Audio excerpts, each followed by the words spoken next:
नमस्कार मंडळी. ताराशक्ती private ITI ताडाली Chandrapur येथून मी डॉक्टर प्रवीण पोटदुखे आपल्याला नमस्कार करतो आहे. माझं पहिलं इंजिनिअरिंग ड्रॉइंगचं यूट्यूबचा व्हिडिओवर मला खूप प्रतिसाद मिळालेला आहे. असाच प्रतिसाद आपण मला दुसऱ्या या व्हिडिओमध्ये द्यायची अपेक्षा करतोय. इंजिनिअरिंग ड्रॉइंग तसा कठीण विषय असतो, पण त्याला सोपा करण्याचा मी प्रयत्न करतो आहे. आपल्याला यावर्षी ऑब्जेक्टिव्ह क्वेश्चन्स येणार आहेत, त्यामुळे मी हे मल्टिपल चॉईस ऑब्जेक्टिव्ह क्वेश्चन्स आपल्यासाठी काढून ठेवलेले आहेत. याच्यामध्ये हा पहिला प्रश्न आहे, the length to height ratio of a closed field arrow head is. आपला ॲरो हेड तुम्हाला दिसतो आहे. तर या ॲरो हेडचं लेंथ आणि हाईट ही लेंथ आहे आणि ही जी आहे ही हाईट आहे. याचा रेशो किती असतो? जनरली ही जी लेंथ असते ही 3W असते आणि ही जी विड्थ आहे, ही जी हाईट असते ही 1W असते. याचा जर आपण रेशो काढला L/H length to height ratio, तर 3W बाय 1W म्हणजेच 3/1, म्हणजेच याचा अर्थ काय होतो तर 3:1. तर याचं उत्तर जे आहे ते आहे B, 3:1. ओके, 3:1 हे याचं उत्तर आहे. 3:1 कसं आलं तुमच्या लक्षात आलं असेल आता. त्यानंतर आहे, with the help of ruler and compass it is possible to construct an angle of 35, 40, 37.5, 47.5.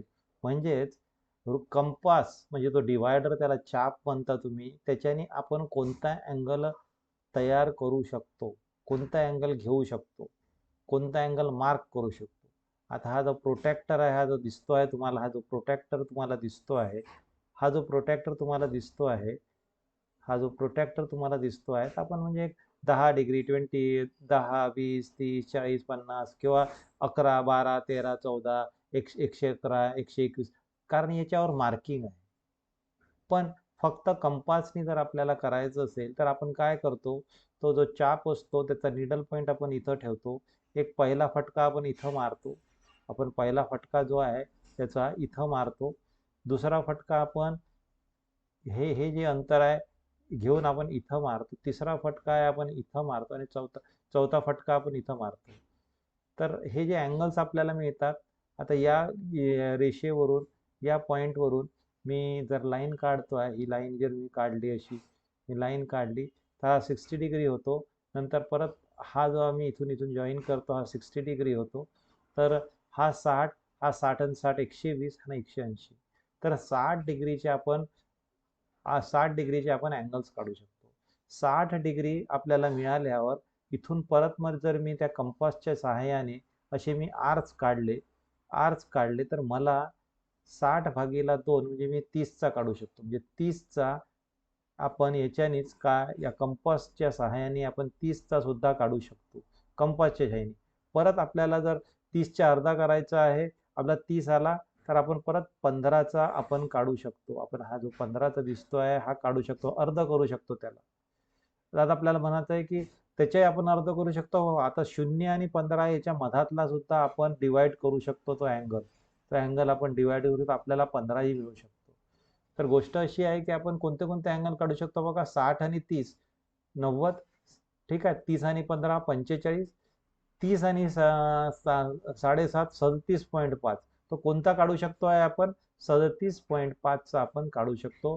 35चा नाही काढू शकत, 40चा नाही काढू शकत आणि 47.5चा नाही काढू शकत, कारण 30 म्हणतोय. 30 अधिक 7.5 37.5चा.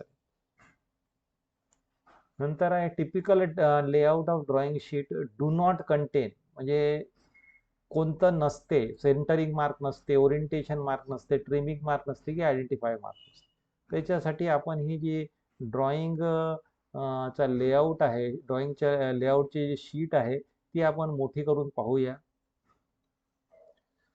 आता तुम्ही बघत असाल याच्यामध्ये काय काय असतं. जर तुम्ही बघितलं तर ओरिएंटेशन मार्क आहे याच्यामध्ये, सेंटरिंग मार्क आहे, ट्रिमिंग मार्क म्हणजे या शीटसाठी जो सेंटर आहे तो मार्क केलेला आहे.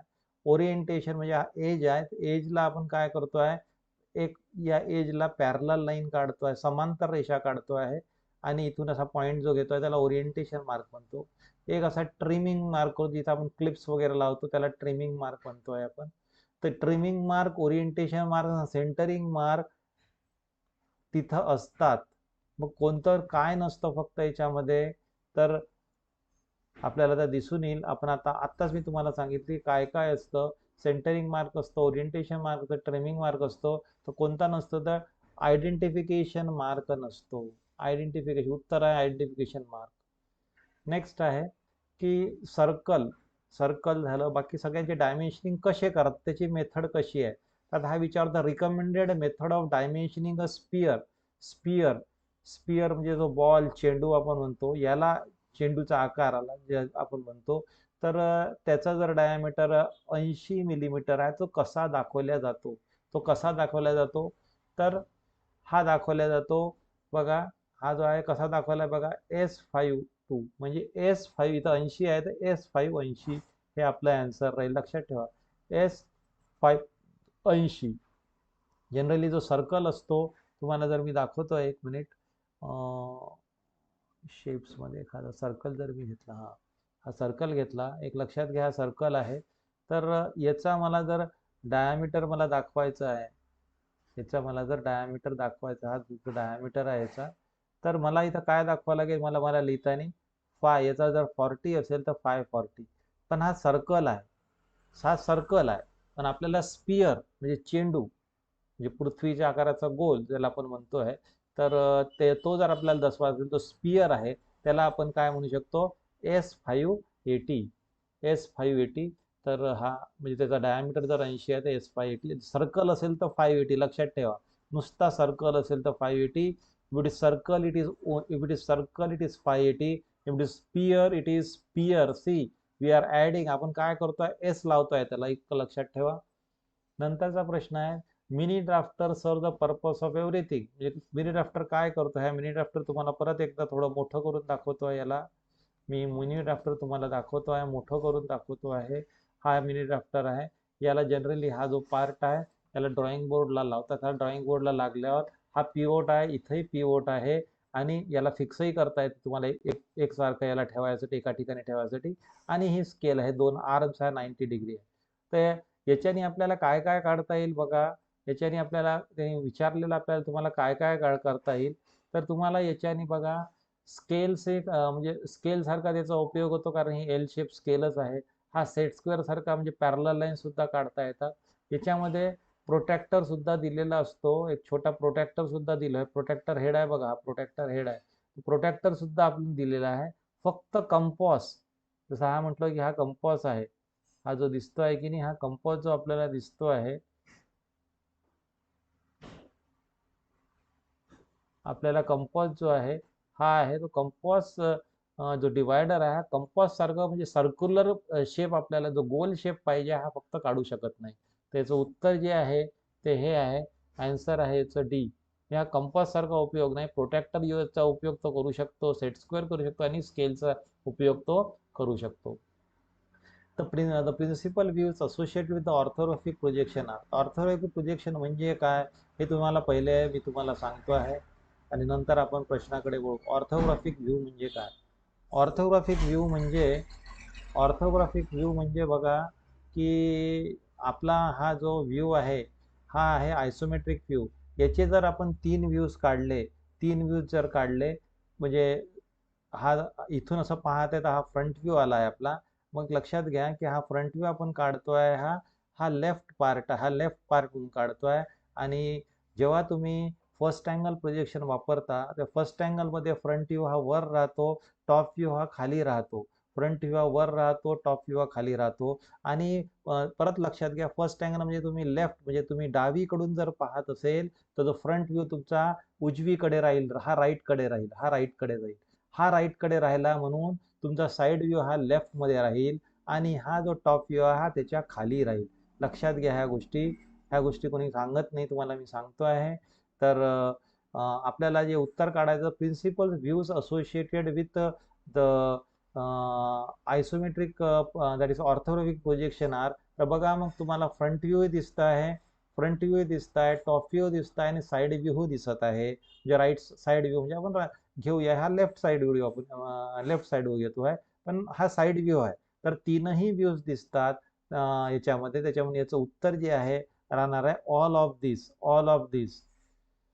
नंतरचं आहे the top front bottom views align in this manner, horizontally according to planned views, vertically planned parallel to the frontal views. म्हणजे कसे दाखवायला पाहिजे जे टॉप फ्रंट आणि बॉटम व्ह्यू. आता बघा हा फिगर मी तुमच्यासाठी काढलेला आहे. हा जो फिगर आहे हा तुम्हाला दिसत असेल, तर बघा याचा हा लेफ्ट साइड व्ह्यू आहे, हा फ्रंट साइड व्ह्यू आहे आणि हा इकडून पाहिलं तर हा टॉप होईल, हा इकडून पाहिलं तर हा फ्रंट होतोय, हा लेफ्ट साइड. आता आपल्याला बॉटम व्ह्यू सुद्धा काढायचा आहे, म्हणजे खालून कसा दिसतो. तर आपल्याला जेव्हा हे मांडायचे आहे, टॉप व्ह्यू हे टॉप मध्येच आपण जनरली ठेवतो. तर हे थर्ड अँगल प्रोजेक्शन मध्ये, थर्ड अँगल आणि याच्यामध्ये आपण तसंच करू शकतो. तर आपला हा टॉप व्ह्यू हा वरच राहील. फ्रंट व्ह्यू बघा हा टॉपच्या खाली येणार आहे आणि जो बॉटम व्ह्यू आहे हा फ्रंट व्ह्यूच्या खाली येणार आहे. हे व्हर्टिकली एक लक्षात घ्या की हे एकसारखे, हे काय होते आहे एकसारखे हे खाली आहे, म्हणजे ते आर व्हर्टिकली, म्हणजे तुम्ही एक जर बघितलं एका खालोखाल आहे, तर त्यामुळे याला व्हर्टिकल आपण म्हणू शकतो.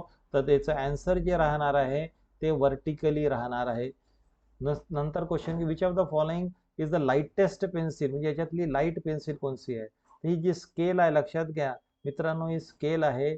स्केल जी आहे, आता जर आपण म्हटलं की आपल्या जो सगळ्यात डार्क स्केल आहे ती 8B असते, त्याच्यापेक्षा डार्क 7B, त्याच्यापेक्षा कमी डार्क 6B, कमी dark 5B, 4B, 3B, 2B, बी, आणि तुम्ही जी पेन्सिल वापरता ती HB नंतर येतो आहे एफ येतो आहे ग्रेड. एफ नंतर हार्डनेस सुरू होते H, 2H, 3H, 4H, 5H, 6H, 7H, 8H. म्हणजे हार्डेस्ट जी स्पेलिंग आहे पेन्सिल आहे ती 8H आहे आणि डार्केस्ट आहे ती आहे 8B. लक्षात ठेवा 8H to 8B मधातले कोणत्या सिरीज आहे बघा. तर लाइटेस्ट म्हणजे जे आपले लाइटेस्ट, याच्यामध्ये लाइटेस्ट कोणती झाली आता 2B, 1B, HB आणि H. आपण इथून जर सुरू केलं 2B घेतलं, 2B नंतर 1B आलं, 1B नंतर HB आलं, HB नंतर H आलं, तर हे कसं आहे सगळ्यात लाइटेस्ट पेन्सिल आहे तुमची डी म्हणजे H, तुमची H. ओके, नेक्स्ट क्वेश्चनला जाऊ. To draw smooth curve of any nature, drafting instruments use this. म्हणजे तुम्हाला जर स्मूथ कर्व करायचं असेल तर त्याला काढायचा, त्याचा उपयोग करतात स्मूथ कर्व करायसाठी. तर त्याला काय म्हणतात, आता हे जे आहे, हे जे मी चित्र काढून दाखवलं आहे याला म्हणतात फ्रेंच कर्व. तो तुमचं उत्तर आहे फ्रेंच कर्व. बी ड्राफ्टर तुम्हाला दाखवला आहे, याला म्हणतात तुम्ही याला काय म्हणतात, याला म्हणतात French curve. Which of the following is not use to fix the drawing sheet on the board. म्हणजे कोणत्या गोष्टी ड्रॉइंग शीटला फिक्स करायसाठी वापरत नाही असं त्यांचं म्हणणं आहे. तर एक लक्षात घ्या की जर आपण विचार केला, ड्रॉइंग पिन्स राहतात, एडेसिव्ह टेप्सही राहतात, क्लिप्सही राहतात, फक्त काय राहत नाही तर थ्रेड राहत नाही. तुमचं उत्तर आहे थ्रेड. नंतर आहे for orthographic projection the engineering custom bureau of standards dictates use of first angle, third angle, second angle, fourth angle.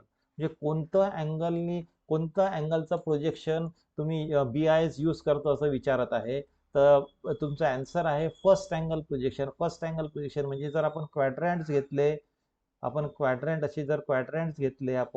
असे 4 क्वाड्रंट येतात, हा पहिला, नंतर हा झाला दुसरा क्वाड्रंट, नंतर हा तिसरा क्वाड्रंट, हा चौथा क्वाड्रंट. तर फर्स्ट अँगल क्वाड्रंट जो आहे, फर्स्ट अँगल प्रोजेक्शन जे आहे या क्वाड्रंट मध्ये जसं दिसत आहे तसं काढलं जाते आणि BIS ने सुद्धा याला मान्यता दिली आहे. फर्स्ट अँगल प्रोजेक्शन तुमचं उत्तर जे राहणार आहे फर्स्ट अँगल प्रोजेक्शन हे उत्तर राहणार आहे.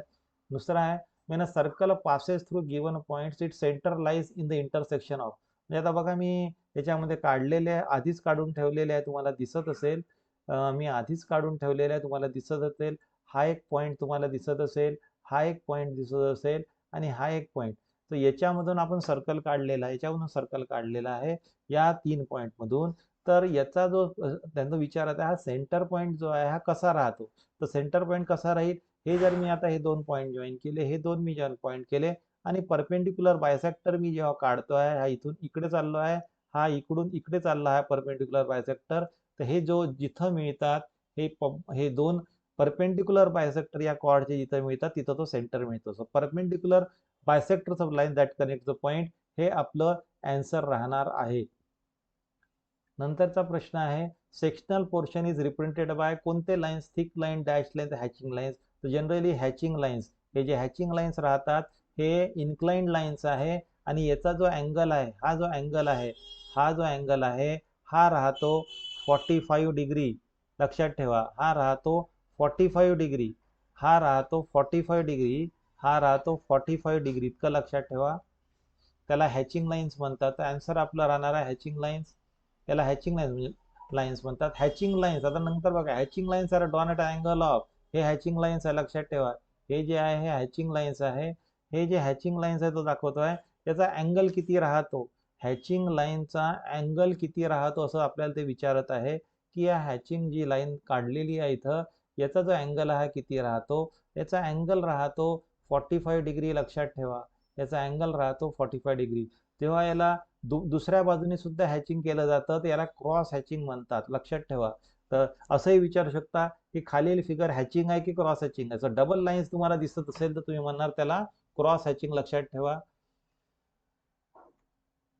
नंतर आहे प्रश्न, in an isometric sketch of the cube, म्हणजे काय होते, frontal face appears in a true shape, म्हणजे हे खरोखर तुम्हाला फेस दिसते याचा, असं त्यांचं म्हणणं आहे. रिसिडिंग ऍक्सेस, म्हणजे हे ऍक्सेस जे आहे हे 45 डिग्रीज टू द होरिझॉन्टल आहे, ही चूक आहे. All faces are equally distorted, हेच फक्त खरं आहे. बाकी only the depth distance must be reduce, हे चूक आहे, हे चूक आहे आणि हे चूक आहे. फ्रंटमध्ये पाहतो तर आपल्याला काही खरं शेप त्याचं काही दिसत नाही. आणि रिसिडिंग ऍक्सेस म्हणजे 45 नाही आहे, हा अँगल तुम्ही बघून घ्या, तुम्हाला दिसेल. अँगल मी तुम्हाला दाखवून देतो किती डिग्रीचा अँगल असतो. आयसोमेट्रिक मध्ये पाहून घ्या एकदा, 30 डिग्रीचा अँगल असतो, 40 डिग्रीचा नसतो. त्यांनी 30 डिग्रीचा आपल्याला सांगितलेलं आहे, 30 डिग्रीचा अँगल असतो, 30 डिग्रीचा नसतो, हे आपल्याला सांगायचं आहे. तर ऑल फेस आर त्याच्यामुळे इक्वली डिस्टॉर्टेड, खराब होतात, म्हणजे पूर्णपणे जसं आपलं पाहतो तसं येत नाही त्याच्यामध्ये. Which set of the lead grades has a grade out of sequence, म्हणजे या सिक्वेन्स मध्ये नाही असं ते म्हणत आहे. म्हणजे सिक्वेन्स कसा, 8 येत नंतर 7 येत नंतर 6 नंतर 5, कोणता असा सिक्वेन्स पाहिजे आपल्याला. तर आपण बघितलं एच पासून एच पासून एच बी बरोबर आहे, एच बी पासून बी बरोबर आहे, बी पासून 3B बरोबर आहे, म्हणजे हा सिक्वेन्स बरोबर आहे. दुसरा आपण सिक्वेन्सला 7B, हा इथलं 7B आला, 7B नंतर तो एच म्हणतो, हा एच म्हणतो, एच नंतर तो एफ जातो, म्हणजे ही जी सिक्वेन्स आहे हीच चुकलेली आहे, बाकी सगळे बरोबर आहे. Next, the standard size of the title block, असा टायटल ब्लॉकचं ड्रॉइंग शीटमध्ये यायचं, याचा जो स्टँडर्ड डायमेन्शन जो असतो तो काय असतो, तर 180 जवळपास बाय 65, एक 180 बाय 80 लिहिलं, ऍक्च्युली 180 185 बाय 65 हा राहतो.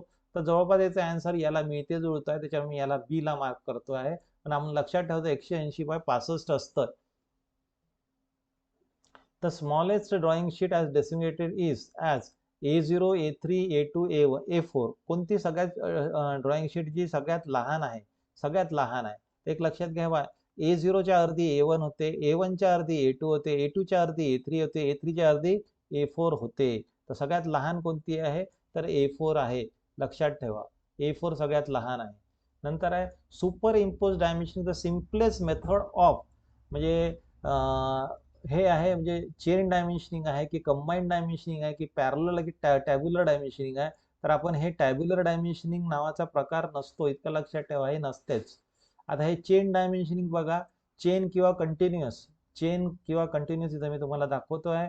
चेन किंवा कंटिन्युअस डायमेन्शनिंग कसं असतं, हे बघा, कंटिन्युअस किंवा चेन, बघा इथं हे आहे कंटिन्युअस डायमेन्शनिंग, हे बघा 60 दाखवलं, नंतर 20 दाखवलं, नंतर 10, this is called as chain dimensioning और कंटिन्युअस डायमेन्शनिंग हे असतं. नंतर असतंय पॅरलल डायमेन्शनिंग, तर सुपर इम्पोज डायमेन्शनिंग म्हणजेच पॅरलल डायमेन्शनिंग. बघा हे बघा 16, 30, 50, 60, म्हणजे एका मागोमाग एक पॅरलल समांतर रेषा जेव्हा सुपर इम्पोज केल्या जातात त्याला सुपर इम्पोज किंवा पॅरलल डायमेन्शनिंग म्हणतात. Next, when visible lines, hidden lines, projection lines, center line overlap, the recommended sequence of priority is, म्हणजे पहिले कोणती लाईन दाखवायला पाहिजे असं त्यांचं म्हणणं आहे. पहिले कोणती लाईन दाखवायला पाहिजे एक लक्षात घ्या. व्हिजिबल आउटलाईन्स म्हणजे डार्क लाईन, पहिले ही डार्क लाईन, तर मी म्हणतोय की 1 म्हणजे पहिली ही व्हिजिबल आउटलाईन दाखवायलाच पाहिजे. नंतर आहे हिडन, प्रोजेक्शन की सेंटर लाईन, तर आपण नंतर हिडन दाखवतो, तर याला प्रोजेक्ट देतोय आपण नंबर 2. नंतर आपण देतो आहे सेंटर लाईन म्हणजे नंबर 4 आणि नंतर देतो आहे प्रोजेक्शन लाईन नंबर 3. आलं लक्षात? याचा आन्सर आहे बी 1 2 4 3. लक्षात ठेवा, म्हणजे व्हिजिबल लाईन पहिले, नंतर हिडन लाईन, नंतर मग सेंटर लाईन, नंतर प्रोजेक्शन लाईन. ओके. नेक्स्ट आहे which type of line is thin and light. Thin and light आपण कन्स्ट्रक्शन लाईन काढतोय, त्याचं उत्तर एवढंच आहे. Some of the common terms use to describe technical drawing. तर हे सगळेच आपण टेक्निकल ड्रॉइंग जेव्हा काढतो त्याला ड्राफ्टिंगही म्हणतो, त्याला ड्रॉइंगही म्हणतो, ग्राफिक्सही म्हणतो, सगळंच म्हणतो त्याला. Which of the following is purpose is not serve by divider. तर डिवाइड लाईन्स करतोच आहे, डिवायडरचं नावच आहे डिवाइड लाईन्स. ट्रान्सफरही करतो मेजरमेंट, मेक फुल साईज नाही करत, रिड्यूस नाही करत, सेट ऑफ इक्वल डिस्टन्सेस करतो. तर ती आन्सर आहे तुमचं सी. तुमचं आन्सर आहे याच्यामध्ये सी. नेक्स्ट आहे in isometric axis two axes are perpendicular, true measurements can be made along parallel. two axes are perpendicular, axis perpendicular नसतात. नंतर true measurements can be made along parallel और isometric axis, म्हणजे parallel, एक लक्षात घ्या बा, they are made parallel. तर हे आन्सर बरोबर आहे, बी आन्सर बरोबर. All face are unequally distorted, ही चूक आहे, आणि नन ऑफ दिस हे तर चूक आहेच. तर आन्सर तुमचं बी आहे.